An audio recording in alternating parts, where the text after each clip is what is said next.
housing prices, they're just going through the roof.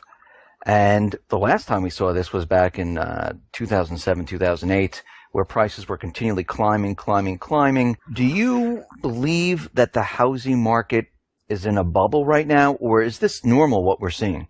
No, I mean, I think it's definitely not just a bubble, but a hyper bubble along with stocks. But with the real estate market, look, I mean, back in 2011, I produced a documentary short titled House of Cards, Real Estate Big Secret, where I basically laid out everything that has happened. This is something that I do for a living. I have for the last 16 years of my life. And so, I knew back then, just from being on the front lines of this industry, that you had hedge funds and private equities and a lot of very wealthy individuals buying up a lot of distressed debt and properties after the crash. And the intention there, Dave, was to continue to hold these properties for a period of time and eventually resell them via no money down loans or easy credit subprime loans, which is exactly what's happening now. So you have a lot of different factors colluding, if you will. One of them is the big banks have suppressed inventory for prices to go up. Obviously, the Fed keeping rates at 0% for over 10 years has affected housing. And in the last 6 months, we've seen not only Bank of America, but we've seen Wells Fargo come out with 3% down loan programs where really it's 0% down because of all these different federally funded home buyer assistance programs where you get your down payment in essence for free. So it's just another manipulated market that is going to end well. I think that crash will likely be larger than the one we saw in 2008.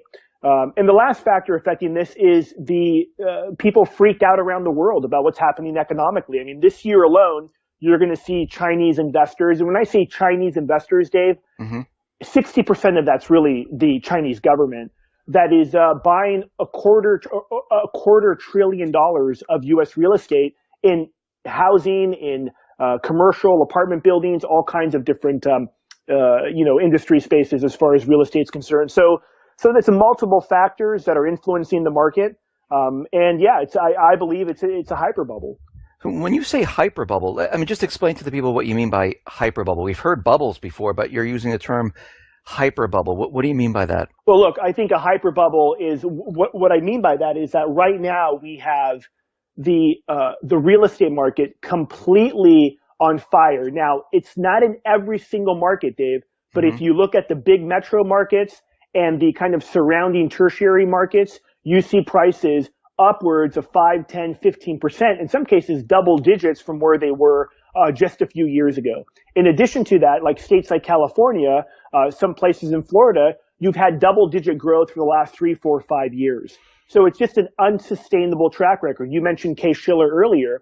In many markets, housing prices have surpassed what they were in 2008. So 2008, there was a major bubble. 2007, the crash of 2008 was a major bubble. Now, it's not like the inventory was swept clean and you had all of a sudden free market capitalism that led to another boom in prices. No, they doubled down on the manipulation, creating what I believe is this hyper bubble, a much larger bubble than what we saw back in 2006 to 2008. Now, you mentioned the Chinese government is purchasing real estate. Why are they doing this? Is this a safe haven, or are they looking to stash cash? Why are they out there purchasing so much real estate? And I should know, too, it's not just in the United States. I mean, in Canada, places like Vancouver and Toronto, Dave, you have home prices.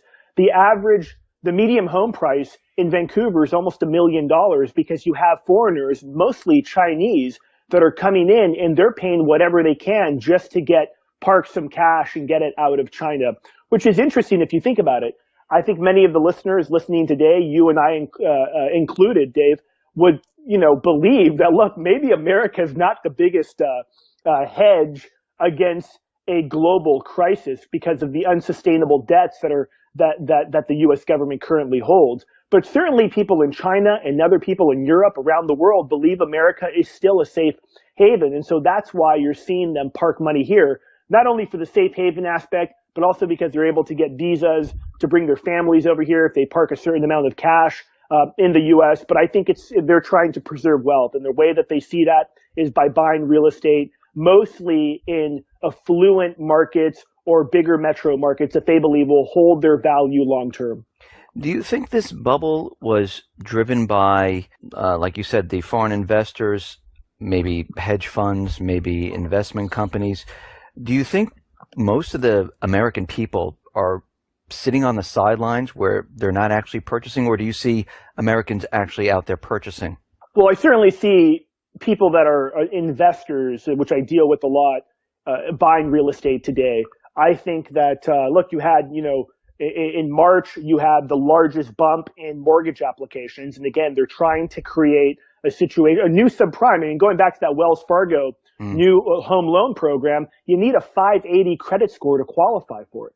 I mean, a 580 credit score under any circumstances is pretty horrible. Yeah. So they're repeating the no money down, really the easy financing subprime. The Fed's trying to create a wealth effect where people, they buy a home, they feel more wealthy.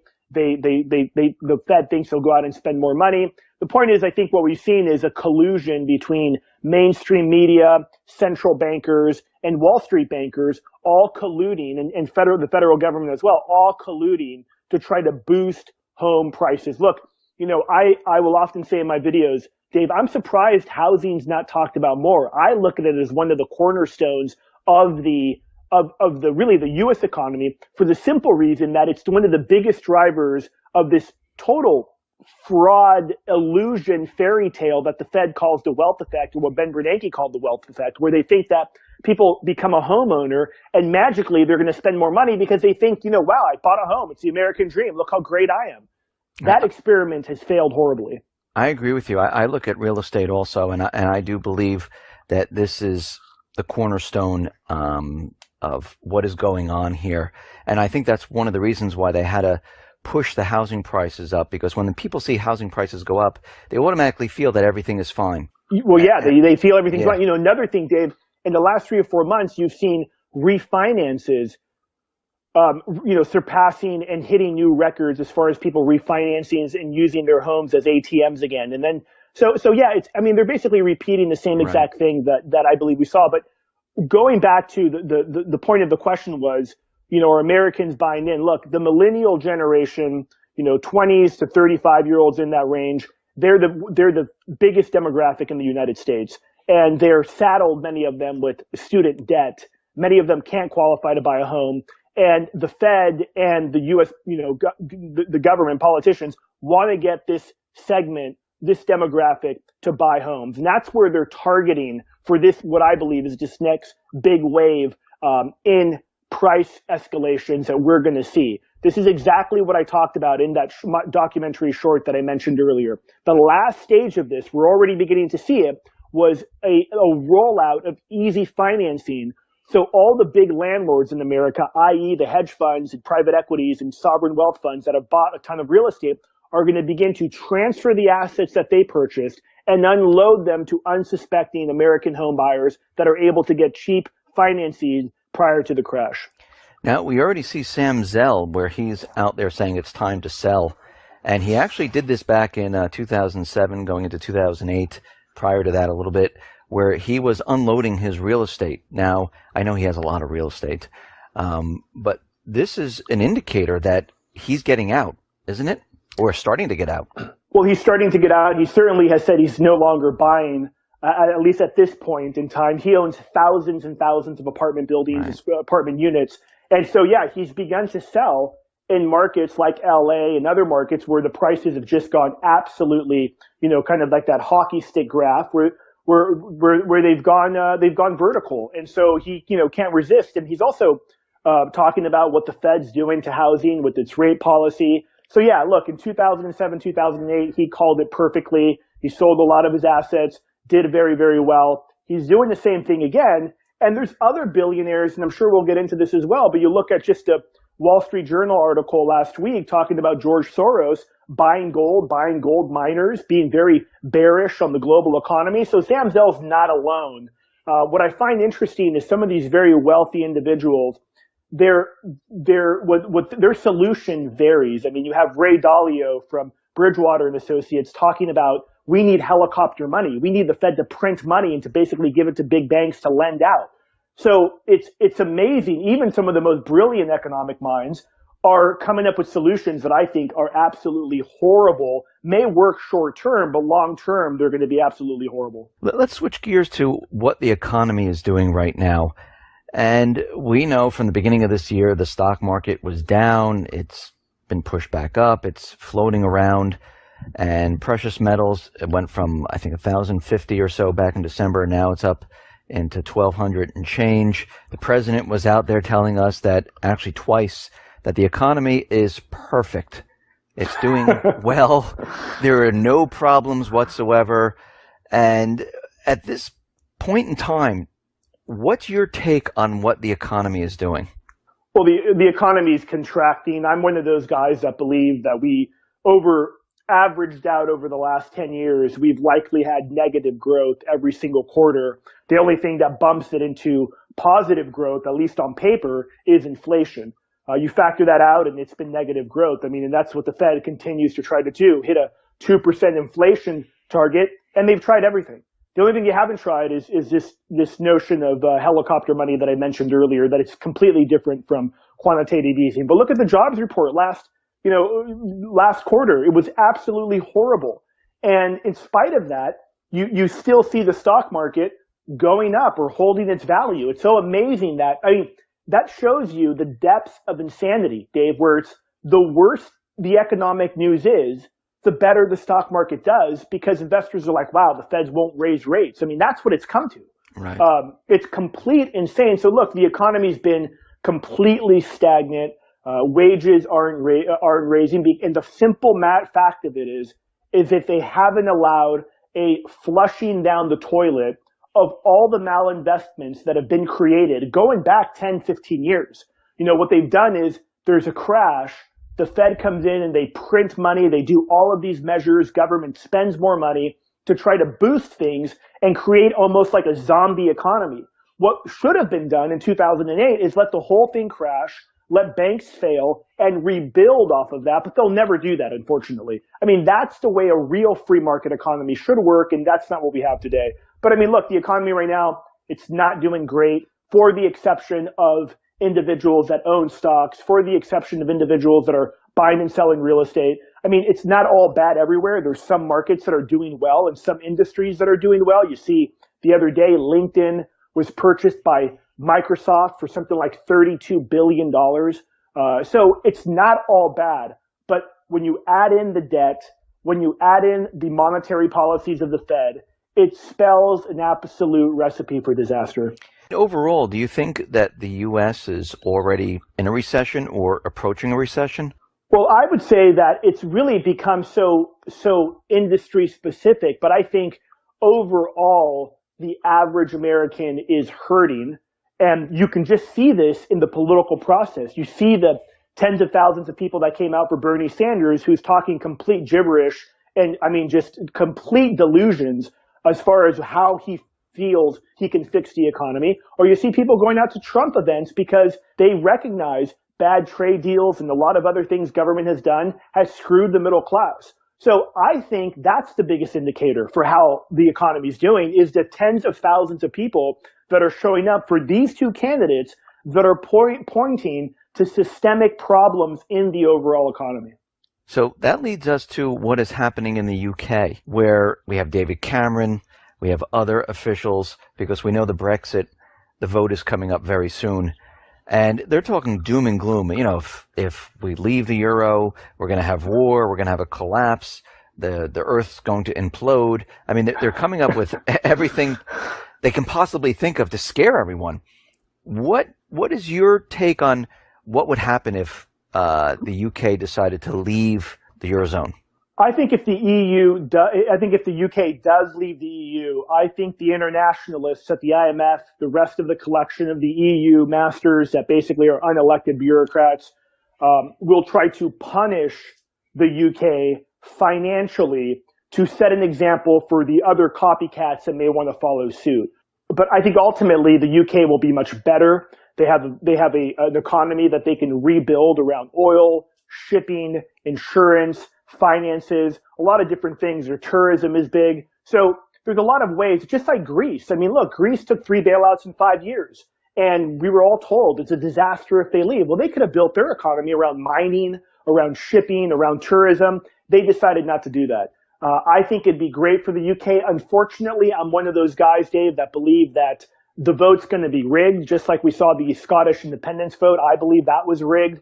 The polls are now swinging in favor of those that want to exit the EU, and I think it'd be great. I think that countries, personally speaking, need to go back to sovereignty, need to understand that it's great to trade with other countries, but, there's a reason why the UK is the UK and Europe, and France is France and Germany is Germany. And what we've seen is, again, internationalists like Hillary Clinton, like David Cameron, like the, unelected bureaucrats that run the EU, they are somewhat sold thinking that, no, if we come together, if we actually intertwine our economies even more, that somehow is going to be great. Well, look at the growth rates for the EU.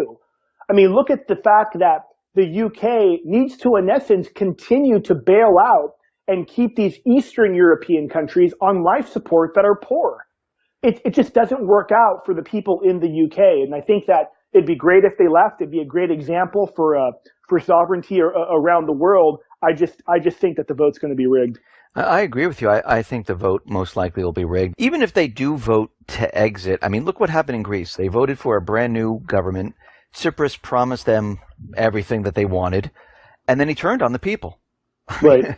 I mean, he went along with whatever the central banks said, what the ECB said, what the IMF said, went along with that. And here Greece is, in more debt than ever. Nothing's improved there whatsoever. And we're looking at the UK here, and I agree with you. I don't think the government is going to say, oh, you want to leave? No problem. We're going to listen to the people, and we'll just let you leave. I don't think it's going to happen. Yeah, no, I don't think it's going to happen, too. And, even what I find interesting is that the newest, or not newest, but the conspiracy theory proven fact, which is a Bilderberg group that comes together every year. One of the topics at the conference this year was that idea of the precariat, which is in essence people that are disenfranchised, people that have been let down, people that are struggling to pay the bills, people whose wages haven't gone up. And I think when you combine that consensus from the world elite and kind of beginning to get freaked out that there's this rise in individuals that are understanding their fraud and that are no longer believing their lies, and you combine that with the rise of nationalism really around the world, from the Philippines to India to the United States, all over, they're freaked out. They're absolutely freaked out. And I think that the line's been drawn in the sand with this Brexit vote. I think that they will pull out all the stops to keep the UK in there. And if the UK does leave, I think they're going to do everything they can to punish them economically, to set an example. If the votes are rigged, like we're talking about, and the government, the EU, decides, we're not going to let this happen, do you think the people will just sit back and say, oh, you know what? Okay, we had the vote. We're not leaving. That's fine. Or do you think the people in the UK are going to say, hey, wait a minute. This whole thing was rigged. I'm a little angry about this. Do you think this would lead into riots? Or do you think this would lead into something happening there? That's a real interesting question. I think that event that you're talking about, Dave, is going to happen. Perhaps maybe not this time around in the UK, but the fact of it very well, it could be in Philadelphia, it could be in Cleveland, where the people, the will of the people is completely shut down by the powers that be, and people just lose total control. So those types of events, I think, are coming. Going back to the Bilderberg conference, talking about the precariat. With respect to the UK, that's what people were talking about. If they screwed over the Scottish independence vote, there's all kinds of evidence that MI6, MI5 was involved in rigging that election, and you saw nothing happen. And the truth is that the places like the UK, the government has the guns and the people have baseball bats. So it's kind of a tough, uphill battle. One of the reasons why every time you see like this horrible event we saw in Orlando, right, it's not about a psychopath that killed people. No, it's about gun control. It's not about border control. It's about gun control. And there's a reason behind that. And that reason, I believe, and why they keep pushing the gun control is directly tied to how frail and fragile the economy is, not just in the United States, but I think around the world. Talking about guns and events, We see many things happening out in the Pacific, in the Middle East, of course, out in Eastern Europe, and we continually see all these incidences with China out in the South Pacific, with Russia, with the planes flying into certain areas, subs sailing into the English Channel. Are we on track for war? It's a crazy, crazy topic, Dave, right? I mean, and if somebody listening today is maybe just started listening to your channel and most of what they've exposed themselves to has been mainstream media, you hear that and you're like, no, that's never going to happen. But, it's unfortunately likely to happen. And it's one of those things, quite frankly, like most of the things that we've talked about on this interview, I hope I'm totally wrong about. I don't want these things to happen. I have 2 small kids. I want them to grow up with peace and prosperity. The simple fact is, though, is that you have such incompetence on the world stage today. Reminds me, it's reminiscent of World War I.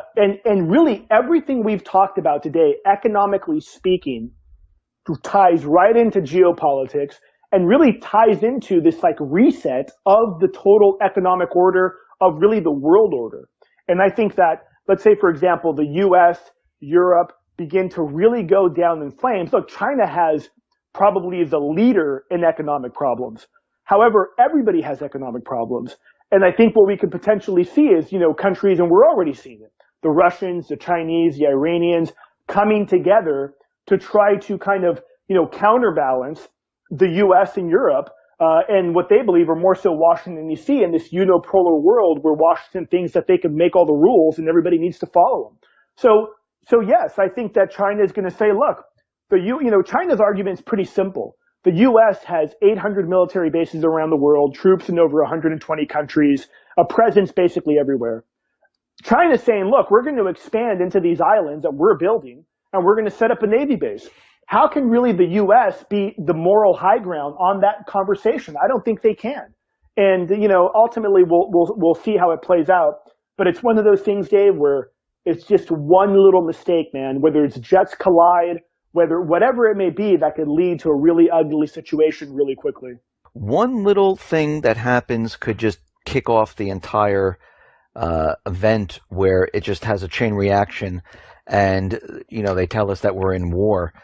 Do you think they're doing all of this to cover up for the economic problems? Well, whether it's to cover it up or not, I think it's potentially something that could be used in kind of a, wag the dog kind of a situation where they will use war to basically get out of people freaking out about the economy. A lot of people are talking about war in the Middle East or war in the South China Sea, and I've talked about it a lot as well. One of the scariest things, I think, is over the last couple of weeks in light of, and again, more so in light of this horrible incident in Orlando, we have neoconservatives in Congress and in Senate wanting a declaration of war against ISIS. They want to declare war. And during the wartime scenarios, we know federal government almost always has made limitations and restricted the First Amendment, the Second Amendment, the 10th Amendment, the Fourth and Fifth Amendment. And I think that's what's the scariest thing, Dave, quite frankly, is that, that war on terror, to quote John McCain, could last 100 years. Or if it's a declared war, that's therein to really begin to trample constitutional rights and liberties. And so I think that's a really, really scary development. In fact, I'm more concerned about that than really anything in the South China Sea. I do see them continually trying to remove the rights of the people. I think this is their end goal, is actually to get rid of the Constitution. I think their end goal is to try to convince people, and we can see it with our young, with Common Core and things like that, where they're teaching them that rights are privileges. They're not, rights that you're born with, and they're actually rewriting some of the rights, like the First, the Second Amendment, the Fourth Amendment. They're continually rewriting it and rewording it and making it seem like, this is what it's supposed to be. You don't have to really look at the real writing of these amendments to look at our new version of it. And that kind of scares me, because it seems like they're on this track of brainwashing our young to convince them that, the Constitution, your rights, really doesn't mean anything today. Yeah, that is extremely frightening. Whether one's an atheist or they believe in God, it really doesn't matter. Our founders were pretty clear. We have unalienable rights. They're given to us by our Creator. Among those, and then they list the different rights that we had: the right to bear arms, the freedom of speech. Among those, but there was a list of a bunch of other rights as well that the founders believed in, that we were born with these rights. So government or a king or a dictator could not take the rights away because we were born with them. And one of them is, for example, the right to bear arms, the right to protect ourselves. And we see, a lot of, this is in essence refers to natural law. You walk into a bear cave and you approach a couple bear cubs, the mama grizzly bear is going to rip your head off and kill you. It's just, that's the way it works, right? You come into my house at night, try to hurt my kids, I'm going to kill you. That's the reality of the situation. And that's a right that I think every American should have. But this government is so out of their minds, they believe different. And you're absolutely right, Dave. If people there was a couple years back, I saw a poll where something like 26% of high school students did not know the country that the U.S. separated from in the American Revolution. So, of course, if they don't know their history, of course, they could say, the Constitution's outdated, it's old, we need a new, we need privileges, we need a new, Declaration of Independence, and people will go along with it. It's pretty scary. It is. And a lot of people have been predicting that the second half of this year we're going to see some type of economic problem. Some others are saying it's going to happen the spring of 2017. What is your take on where you things are headed? Well, I'm more of a 2017 individual. And I'm more of a 2017 individual for the simple reason that I think that the elite, the powers that be, the banksters on Wall Street, even the central bankers, are all in the bag for Hillary Clinton. If we saw economic fallout prior to that, it would hurt her chances of reelection, and it would go against the delusional comments of Barack Obama saying this is the best recovery ever and the economy is doing wonderful. So I think that they will continue to keep this going to get her elected. And then afterwards, if the economy implodes, she's the person they'll want in there because she'll, say, look, we need to spend trillions of dollars. We need to stimulate the economy, which is basically a boondoggle for the 1% of 1%. So that's what I think. I'm more of a 2017 guy. There's no telling. And I'll tell you this too, Dave. A lot of people have thought, look, the Fed's out of ammunition. The truth is that they're not. They have bigger guns that they could roll out.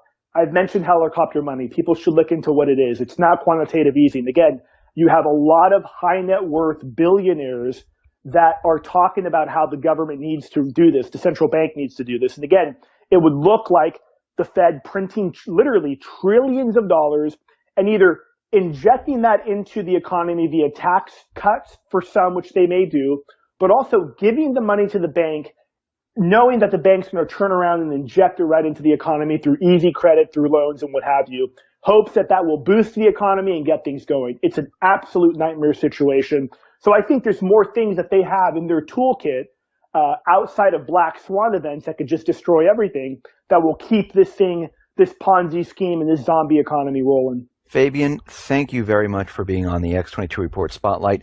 Once again, how can people see your work? Yeah, they can just go to fabianforliberty.com. My YouTube videos are on there. I got a couple of different real estate webinars that I do, and they can check all that out at fabian4liberty.com. Fabian, once again, thank you for being on. You bet. Thanks so much.